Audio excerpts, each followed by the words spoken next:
des femmes sont également membres des conseils régionaux.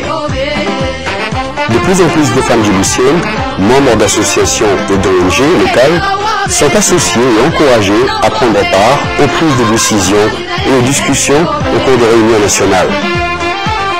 Il a créé aussi le Grand Prix du chef de l'État qui est attribué chaque année le 8 mars à l'occasion de la célébration de la Journée internationale de la femme. La promulgation d'un nouveau code de la famille est une véritable consécration des droits de la femme à Djibouti. J'estime que la femme a les mêmes droits que l'homme, n'est-ce pas? Elle a la même mentalité, elle a les mêmes forces vives, elle fait partie des forces vives de la nation, elle peut et doit contribuer au développement de notre pays. Pour cela, toutes les portes leur sont ouvertes, depuis toujours, n'est-ce pas? Les premières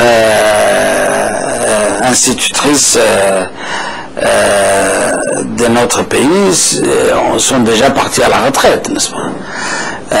Donc,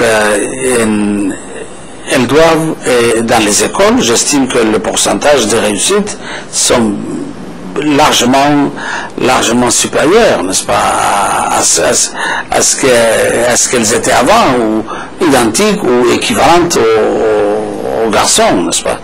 Donc, et cela, dans tous les domaines. Elles sont pilotes, comme elles sont ingénieurs, comme elles sont médecins, comme elles sont militaires, n'est-ce pas? Donc je pense qu'il faut que notre pays arrive à donner à la femme sa place complète dans la société.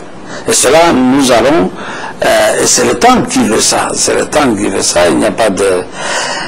vous savez,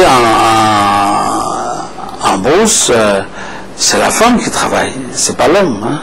L'homme se dit gardien, n'est-ce pas, et défenseur de la communauté ou de la famille. Mais qui travaille, qui garde les chèvres, qui ramène, qui traite, qui fait la maison, qui fait la cuisine, c'est toujours la femme. Qui va aller vendre le lait, c'est la femme, n'est-ce pas? Donc c'est dans la même lignée, parce qu'il y a d'autres sociétés musulmanes dont la femme ne travaille pas. Mais chez nous, c'est pas pareil. C'est pas pareil. La femme a toujours travaillé. Et elle doit continuer à travailler, même lorsqu'on est devenu citadin, je suppose. La femme a toujours été à l'avant-garde de tous nos efforts, n'est-ce pas, en matière de libération nationale, en matière de construction nationale, n'est-ce pas. Elle doit continuer et elles ont laissé des traces indélébiles sur notre histoire, n'est-ce pas. Avec le soutien de Dubaï, il a lancé l'un des plus gros projets d'infrastructure jamais réalisés en Afrique de l'Est.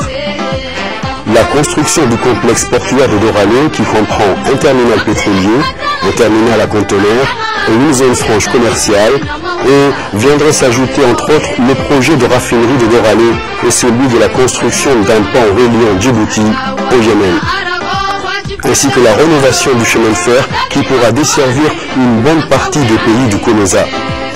Grâce à la clairvoyance du chef de l'État, Djibouti se tourne vers l'avenir et s'ouvre un chemin vers le progrès en devenant un véritable carrefour entre l'Orient et l'Afrique. Je pense à une nation en paix avec elle-même d'abord. Une nation prospère, une nation où il fait bon vivre, une nation qui assure l'avenir de ses enfants par elle-même, qui arrive à se développer et qui participe à la consolidation de la paix dans le monde. Je pense à une nation vivante et à une nation qui avance.